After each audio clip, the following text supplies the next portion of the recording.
be a standard game. We do see the same bans once again on the Sylas here, the Senna, and the Lucian that we saw last game. First pick Hecarim first pick, so I mean they're putting everything onto Arthur's Hecarim here.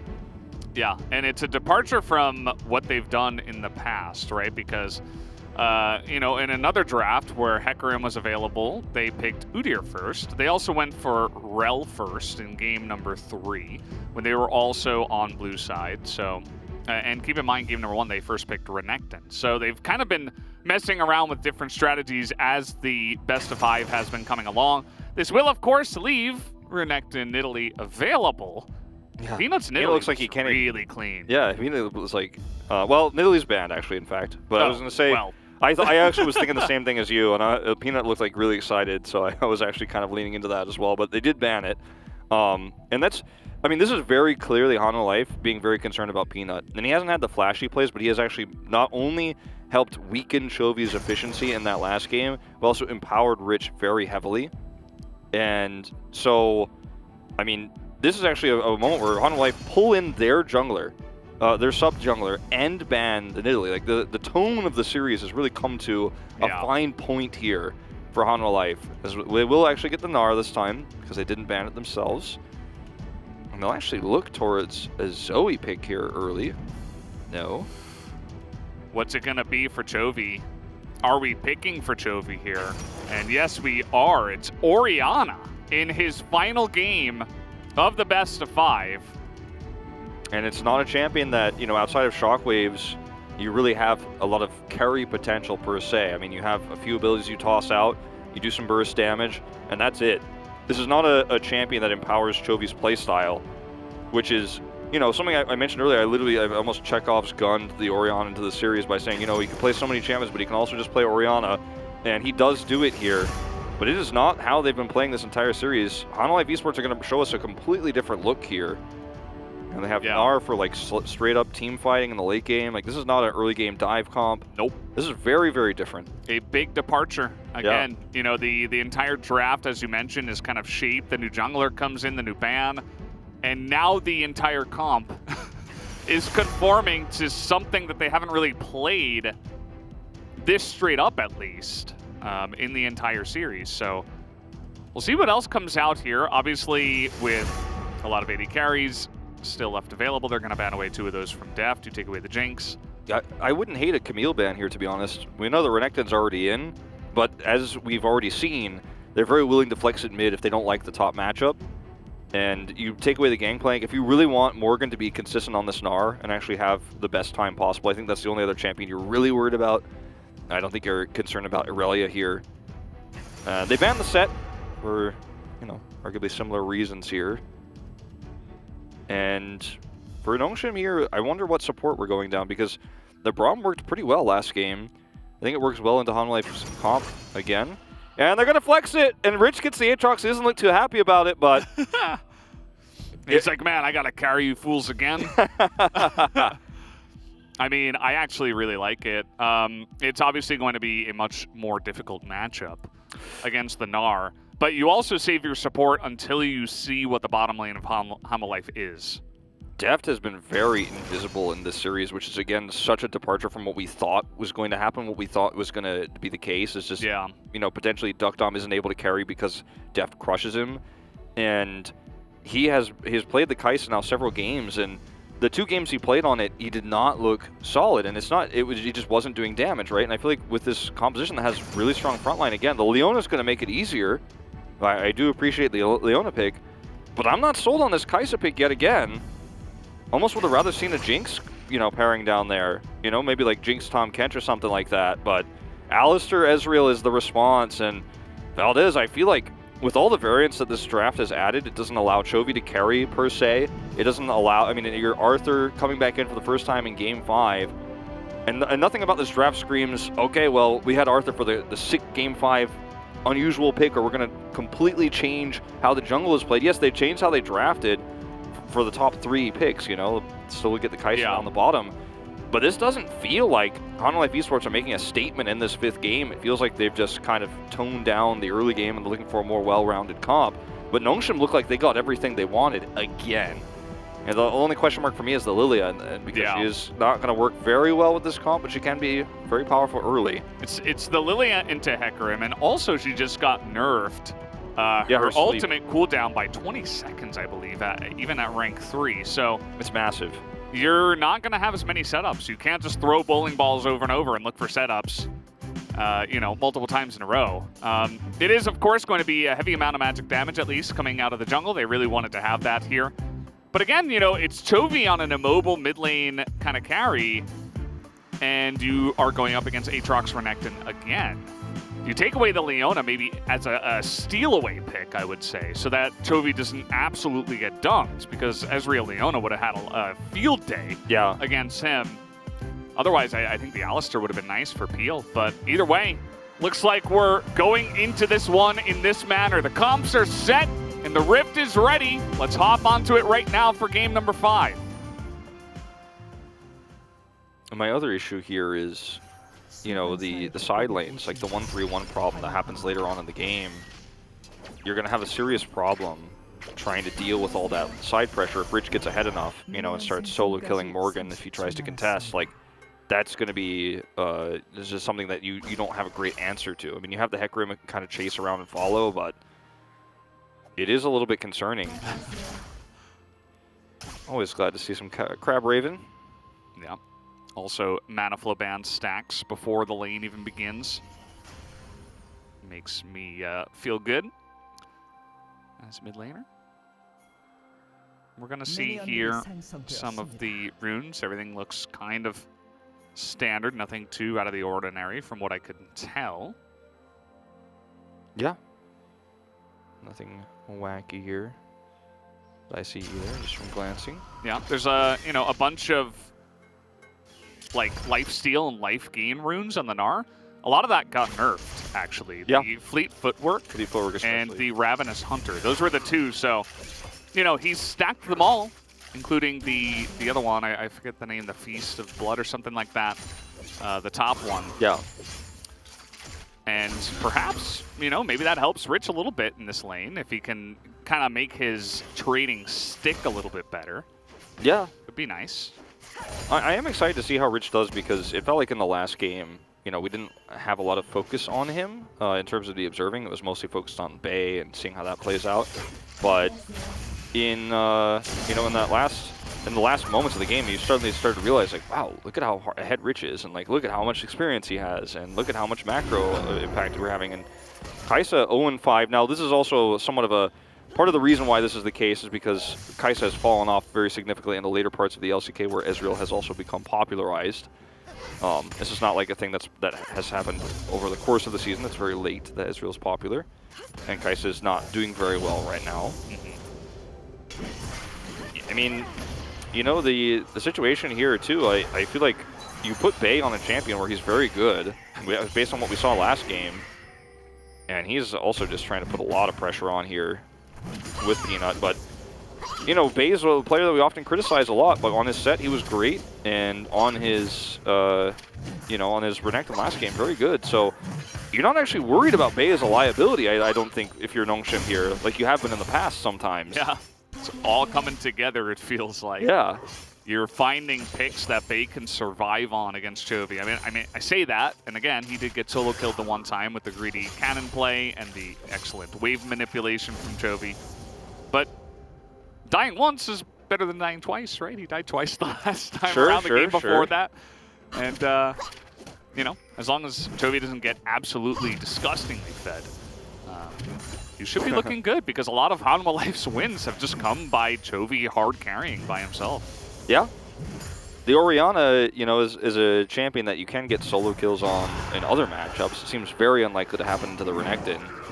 But, Orianna is functionally, a lot of the time, kind of an ult button in late game. And it is one of the most powerful ultimates in the game. He's actually not having the best time at the moment, Rich. Yeah. But Peanut is coming up here. He's going to have Scuttle control. There's no ward. If he actually starts trading aggressively, they might be able to bait something, but I mean, it is level 4. Let's see. He's just trying to clear out all of his camps as fast as possible. Arthur got the one on the bottom side. Morgan currently in Mega Gnar, so not going to be able to make anything happen there. Nope. And, you know, this often happens, actually, when teams get into a 5th game where they just kind of slow things down and they're like, okay, let's try to limit our mistakes as much as possible. I mean, also the composition of Hanwha is just so much slower than anything they've played all night. You know, especially when you think about games 1 and 3. Oh, Rich oversteps here, and guess what? You're going to be pulled back. No flash available, no dash. First blood given over to Arthur, the guy who subbed in game number 5. There you go. I mean, that's the start of the game. There's your action. And unfortunately, Peanut just not nearby. He's going to rush down to the bottom side of the map and see if he can steal away these Raptors. Well, that's all he's going to be able to trade back. Timing of this works out pretty well. He had it warded. But unfortunately, you know, the timing of him being in the top side of the map does not coincide with the ability to save Rich there. So this is actually a really bad start for Rich. This is very different from the last game. In our matchup, again, not extremely comfortable here. And I think a lot of teams would have picked something else than the Aatrox, but Rich was very comfortable on it in the last game, and obviously it's his most played champion career. It's the champion that he's feared for, you know, can't overstate it. Overextends here, you know, Arthur's here, he's got the scoop, gonna grab him, and it's as simple as that. Rich didn't have flash, they knew it. Set play, they had to go all the way around from the lane, so there's no vision whatsoever. It didn't take any chances on being spotted. They 100% all in on that play, and it worked out. But yeah, he's not going to have the same sort of pop-off game based on what we're seeing right now as he did last game. Yeah, it does feel that way. As stole a kill. Yeah. Hands that one over. Dom looks like he didn't get the absolute best back, and Deft and Vista were able to punish a little bit, but that's okay. That'll happen. He gets a Sheen on his back, a couple long swords. Gonna make this lane a bit easier for himself. We got this first Drake Cloud, which, you know, doesn't always generate the most aggression onto it, but that does mean that it's not a Cloud Soul again. Where is Rich going? Okay. Well, he doesn't have vision. I don't think he knows. He's actually just going to keep playing this like he's up 1-0-4. That's a bit concerning. And they're just waiting. Yeah. Still no flash available. The World Ender does come in, but you're getting scooped again. He's looking for the dash over the wall. We'll see if the damage... Yeah, with Chovy here, absolutely. He's not able to get an assist, actually, which kind of sucks, but that is okay. Sleep comes in down on the bottom side, and they're looking for the kill onto Deft, and you know what? They will be able to pick it up here. Kellen not even level 6, and still is able to tank that very nicely. Very well played here. You hit 6, you have to sleep. I mean, that's what you're going to look for here with Peanut at 6. You have an opportunity, especially when you know 100% that Arthur's on the top side of the map. You can actually make this dive happen very easily with the wave state that they had. And this is actually going to be a really massive pick. It's going to cost a lot of CS over to Deft. Okay, he's fine. Arthur is having a great game, though.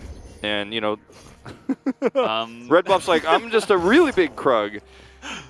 And it's like, wait, what? Okay. He actually like reset it one more time, but anyway, Arthur's been having a pretty good game, you know, and this was one of our concerns, right? Is how well is he going to be able to play under the pressure? And you know, he has a control ward here, and he plays the long con on this one, and it was a bit puzzling to have Rich go all the way out there, and he gets punished for it. You mentioned Chovy doesn't get the assist, but down here on the bottom side of the map, let's take a look at how this happens. Peanut just bowling balls over the wall and actually just goes for the solo sleep on the Deft, who's just hits 5 as this is happening. Follow up, you know, is perfect, and that's the end of it. Like, it was just a really nicely timed gank. Hit 6 right before, and knows that Arthur's on the other side of the map. So they're trading this back.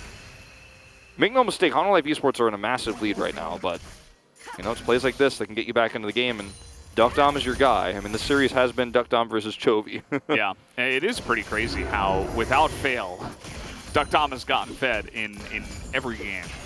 I mean, even the last one, where he wasn't even necessarily the carry. Like, even got a vote for the player of the game from the Chinese broadcast, so you know. Yeah. Everybody's noticing this guy, even when he's not even the main star. Just gets fed time and time again. It's not easy to do.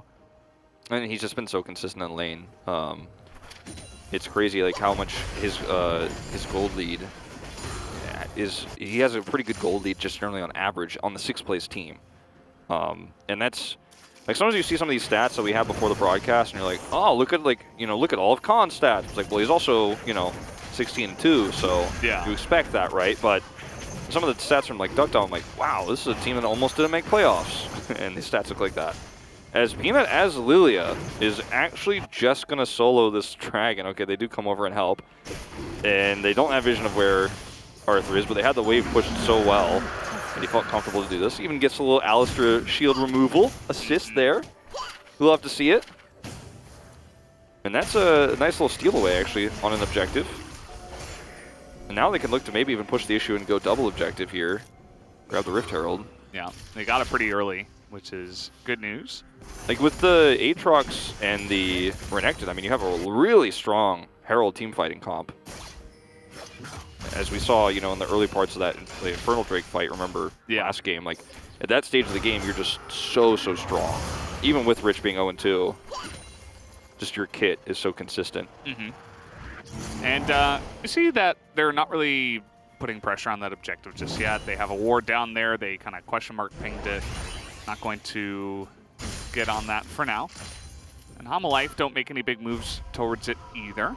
As we're taking a look at some of the gold, you'll see that even with the 2 kills, Arthur is only about 300 gold ahead of Peanut, and that's partially because of the awesome farm that Peanut has been doing in the jungle. Yeah.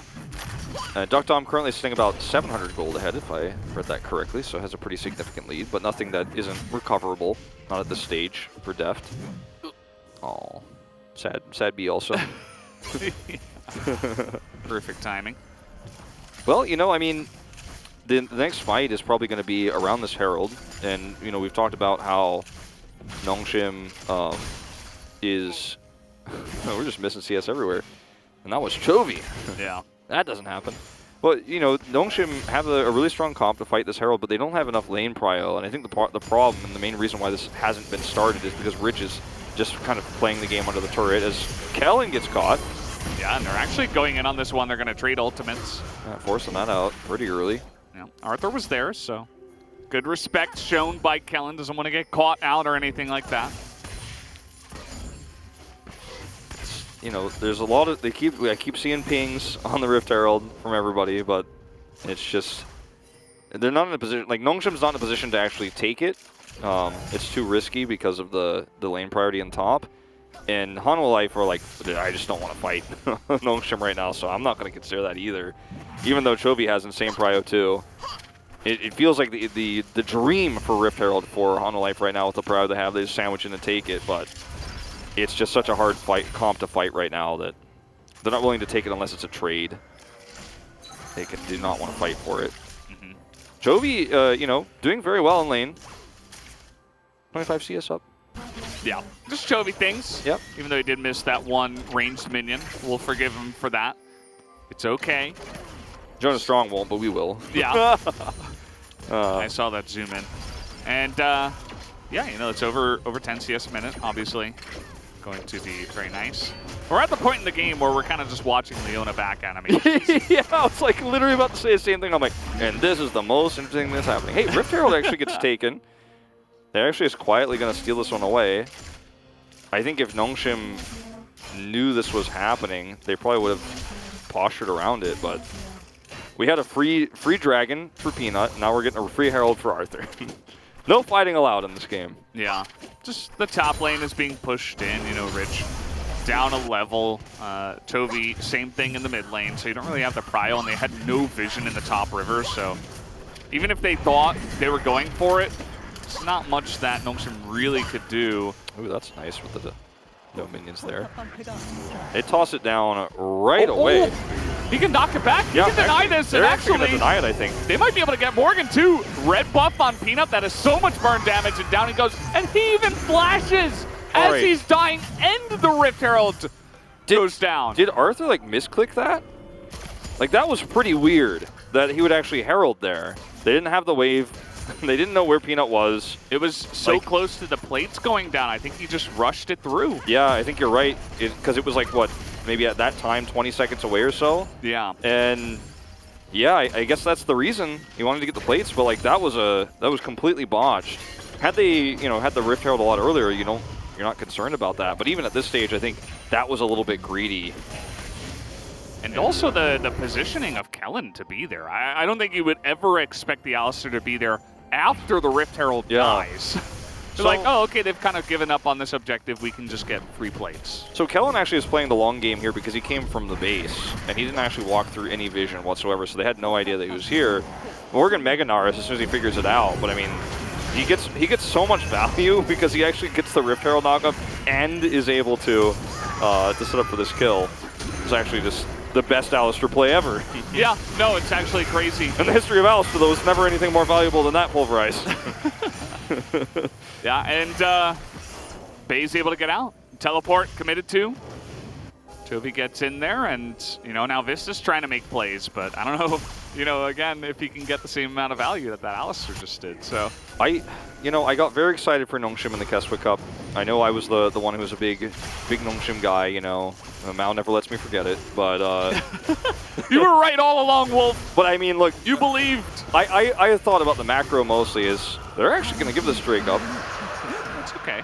I thought about the macro mostly when I was thinking about Nongshim, and I was, you know, pretty high on Duckdom. I thought he was a fantastic AD carry, but they didn't deliver, you know, through most of the season. The hype levels I expected, and for me, it feels like this series is a great. They're way overperforming, like you said. This is not Hanwha Life just like dropping the ball. They are a little bit, and their drafting has been very questionable, which is. It feels like there's been a lot of up and downs with Hanwha Life's drafting throughout the season. But for Nongshim here, I mean, for them to win this series is just an incredible upset. If you're tuning in for the first time because you're excited, but Arthur is here this time, so that is going to be a nice little maneuver from Hanwha Life to make sure that they don't lose their top laner again. This is the 6th place team about to eliminate the team that almost got second. One series away from it. Potentially. Yeah. And is 3rd, you know, that's how the seeding goes. So of the teams in round 1, they are the strongest. And Nongshim have, in 2 of the games they lost, they almost won, right? Yeah. Like this is just a crazy upset. It almost feels like if Nongshim win this, they won this series like 4-1 more than they won it 3-2. Like, you know, just because of the game they had such a lead in that they threw away, unfortunately, but I feel like the world is upside down right now watching this game. This is very unusual. Rich over here eating some serious chip damage.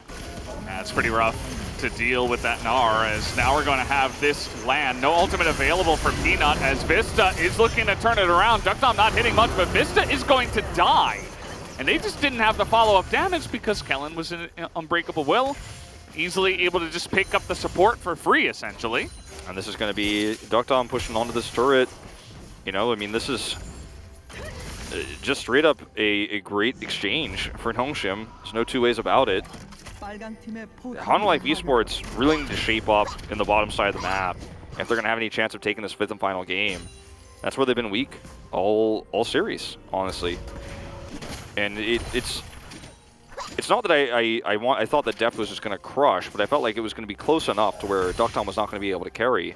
And consistently, he has just been able to find kills, find picks, be ahead in CS all series long, and even the games he lost. I mean, he was a key factor in Nongshim's success.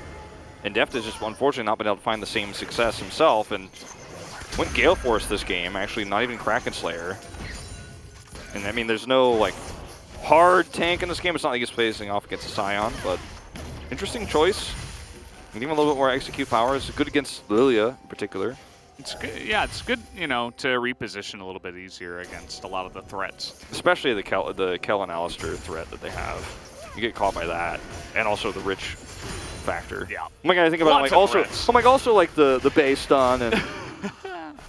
Yeah. I'm like also you could dodge Duckdom's Q. There's a lot of uses. I like the Gale Force in this game. Just to say that. There's, you know, it's been just casually a Hanwha Life kind of 1,000 gold lead, but they're not really doing much with it. A lot of the gold, again, is just in Chovy's CS difference in the mid lane and the couple of kills that the Hecarim was able to pick up. Other than that, you know, 20 CS up in the top lane. I suppose Peanut is ahead in the jungle. That's where Nongshim is kind of shoring up some of the CS deficits in the lane. Yeah, for sure. the power of Peanut in these team fights, you know, we haven't really seen how that's going to work, how well he's going to play this out, you know, because if he's able to have a really nice setup for sleeps, or he's able to hit some big Qs, he's going to be in really a really nice spot. Looks like he's going for the Dead Man's Plate build potentially here, and he'll go double mask. Yeah, actually that's where he's going with this, I'd say. Yeah, and like he goes double mask, then gets the Zonias. Once the Zonias comes online, that's when you just press Q and sleep people and go into your hourglass, and that's where you can have like some really game-changing and playoff-changing team fights. But at this stage, you know, I feel like the Hecarim is still very valuable in the team fights. It's a really tough matchup for the Lilia, and the fact that Peanut's handling this game this well, despite it, you know, is a pretty impressive thing. Like, you and I were both a little bit raising our eyebrows, you know, at the Lilia pick here, and it has been fairly successful. Yeah. We've seen it, you know, kind of picked into the Hecarim in some other regions, you know, in the LEC. I've seen it a bunch of times.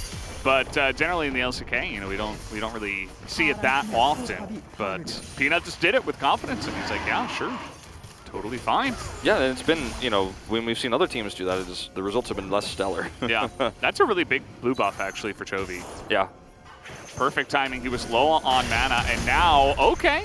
That's real great. I mean, you get the flash out of Vista, you flash away yourself, but no ultimate now on Chovy for the fight. As Peanut is going to get slowed up, and Deft actually has a really good angle. He's able to get into that back line as the sleep is coming in, and now Deft might be challenged here by Rich, who's doing a great job, but you see on the top side that Nongshim are not winning. Arthur is desperately trying to kill the little Bambi, and he will eventually, and the rest of Nongshim is just getting killed up in the river. Yeah, and you know, Valdez, this is, I mean, it feels like this is the team fight that essentially hits my point the hardest. That when I was talking about the differences in team fights at this stage of the game for Peanut versus Arthur, like, his impact was so low compared to Arthur just zooming through the entirety of Nongshim and preventing them from doing damage. Sure, the top side of the fight went decently, but you just see the difference in what these two junglers are able to do in this early skirmish. I mean, I say early, we're 21 minutes of the game, but this mid-game skirmish, where unfortunately Peanut just doesn't have all of his items online. And this all started out with a very early flash force, right? Like, Chovy is able to start that up, and then things go very wrong from there. So, able to force Peanut to flash, so he's already low impact in terms of what he can set up here in this, get solar flared, and then Hecarim gets a whole chase onto him. And all Peanut really gets to do in this fight is Q once and set up a sleep, but the top part of the fight is already, you know, kind of set in stone. And Peanut just like running. But Arthur's going to get him in the end. Yeah. And he gets away as well. Because he's Hecarim, that's how it goes. Yeah. We're going to see the top side of the play as well. Kellen just dies really early, and Bay's all alone, so. Like, he gets Chovy, but I mean, that's all he's going to get. So this ends up being a really nice team fight for Hanwha Esports. And look, I mean, if all Chovy could be is an ult button, as long as he's doing the ult button to start the fight off the right way, you end up getting a really nice positional advantage there. They take the flash away from Peanut early, and it's a done deal, that team fight, you know? So Hanwha have a massive advantage in these Drakes right now, and that really just sets the tone for how, you know, Nongshim's comp is going to have to fight. Like, they are not going to be able to sit back and wait anymore. They're actually going to be forced to fight. This is not the same fed Aatrox that we had for Rich last game. It's completely different. He's 1,700 gold behind in this game. Yeah, that's really where the difference is being made in this one. I mean, and again, you saw the Gnar, you picked the Aatrox into it, so you knew what you were getting. You thought that Rich, you know, good enough on the Aatrox, he could make it work, he can survive through lane, and he'll be a menace later on. At least he's not behind on XP. You know, they're both level 14. It's not like the last game where Morgan was like 3 levels behind Rich by any means, so he's got that going for him, but he's down on farm. He's had not as much impact, and we'll have to see what can happen in the next fight. I think the next one could still be pretty close. The Infernal Drake is nice for Hanwha Life, but I think it's just going to come down to execution. I think either team can still win at this point. Yeah, no, absolutely. This really is going to be about the execution of the team fights. He did go double mask, Peanut, and now, you know, he can start working on his Zonias, which I think he desperately is going to need. In fact, I recommend that he gets a stopwatch first. Like, rush that out as soon as possible, because that can be a very like that stopwatch team fight that we're going to have on potentially the next Infernal Drake is, you know, where I think he can start to really turn this game around. Yes, he was ahead in farm and still is, had a big gold lead, but, you know, unfortunately he still doesn't have the same impact in team fights that the Hecarim is going to have. So I'd really like to see that purchase as soon as possible, and I think he's probably thinking the same. That's just kind of standard. But until you hit that spike, like, you're just too fragile to be of consistent help, whereas Hecarim is just going to be able to press all the buttons and go in. And it's just a very different situation. And, you know, they were both very fed and about even until that last fight, which was one of the first, you know, straight up exchanges the junglers had. I thought that Death was going to stick around, wait for Meganar, and look for a collapse play onto Rich, because then the amount of tempo you gain from that, you know, someone on Nongshim has to go bottom side. They can't really rush the Baron at this point by any means. And you could potentially get some good value with a play like that, especially when there's not much else happening on the map. But yeah, going to forego making any super proactive plays. They don't have deep vision in the enemy blue side jungle, so I think that's the main reason why they didn't go for it, because it's just fairly risky for them to do that without that information. And they're gonna get this buff. Everyone's resetting for this Drake fight. See what Peanut buys, because that's going to be pretty huge. Stopwatch is it's game changing. You want to get as many as possible before this fight. Yeah, this is one of the games where it's kind of just like, this fight could be do or die. Yeah, you know, you could get into the next round of playoffs based on this next fight. Exactly. And like, if you're Nongshim here, like, you cannot let this go, and you have to win this fight, and you need to crush it as well. You know, you don't want a 1-for-1 fight when you like barely get the Drake. You need this to be a decisive win. Chovy just finished Seraph's Embrace. He had 2,100 gold, able to go back and buy that straight up. It's massive. Yep. So he gets the perfect timing, actually, on the big item. That's not the hit that you're looking for with a bowling ball here. Okay, Nongshim are on this Drake first, but they're not in a really decisive position to where they can actually force a pick. Yeah. Vista's position here is super good to block them from actually going in, and then the Drake will actually reset. Oh, they're actually going on to Duckdom here, who is going to cleanse and actually goes straight into the enemy and just dies. So no AD carry for Nongshim, and no team fight either. Peanut is emoting on the bottom side of the fight, doing nothing. Triple kill goes to Chovy, and Hanwha Light to sweep him up in the river as Death nearly dies, but Chovy is there to save him.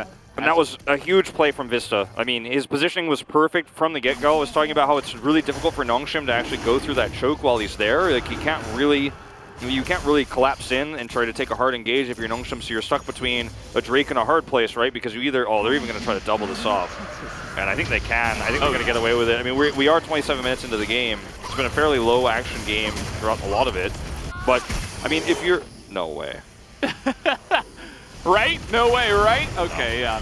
That was 5,000 health left. Not that actually close. was leaving me in suspense. We couldn't see the health bar, but anyway, Good job, Jonah Strong. Let's go back to this fight, right? So Vista's in a place where Rich can't actually collapse in, and then he threads the needle flash into place on the Duckdom, and he has to flash away from Death's Killer Instinct. Why but there's a flash south. Well, I mean, I guess we'd have to watch it again for me to answer that question, but I think he.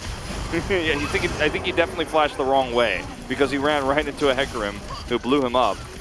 But like, the engage there was so good from Vista, and you just can't win that fight without Duckdom anymore. You know, regardless of the flash decision there, he wasn't going to be able to be high impact in that fight anymore. And that's like lights out right there. Yeah. They're able to get a Baron. I mean, like, you said it right before the fight. That was probably going to be a huge Drake that might even decide the game, might decide whether you go to round 2 of playoffs or not. And it feels like it might have decided that, because they were able to get Baron. Peanut here, he's getting dove on now once again, and there's not much that he can do. He does have the stopwatch, but it's not enough time to buy. They're too far behind, and now Duckdom's going to get caught again. Vista is just owning him in this game. And Rich is desperate, but he's barely even tickling Morgan at this point. Feels like a lot of people who had high predictions on this series are feeling really relieved right now. as it looks like Hanwha Life have done it. They're looking to pull this series back, and it was a very, very close one. That is for sure. And it's not over yet until the Nexus falls, but one inhibitor down. They're looking for a second one with the next Baron wave coming through.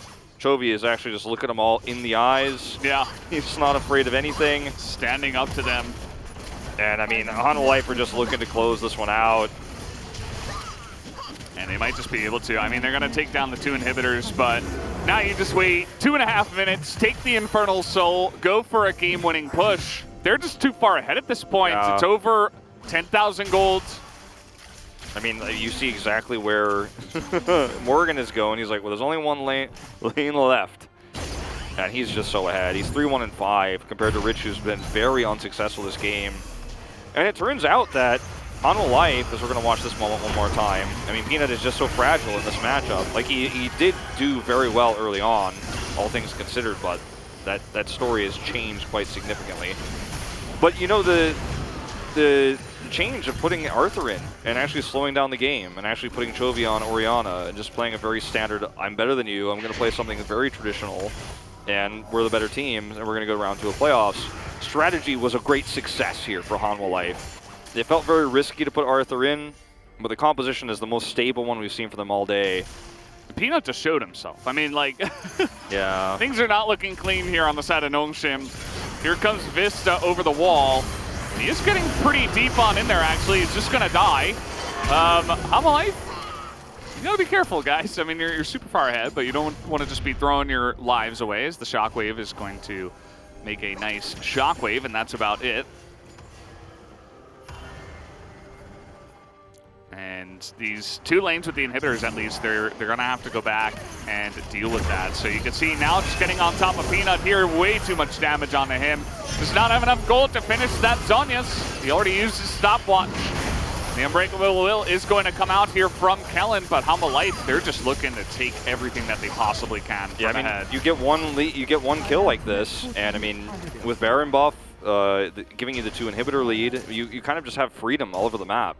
And they're just trying to spend this clock the best they can. I mean, there's 48 seconds left before they do posture for that final fight. And for Nongshim, that's what they're waiting for too, is they will get to fight this on even footing. Peanut will actually have the opportunity to set up for that sleep, right? He is going to be here. And look at this. Picking Vista, but, you know, for Hanwha Life right now, like, I don't think you're really afraid of this Greek fight at all. This is just such a swift execution of Peanut. Yeah.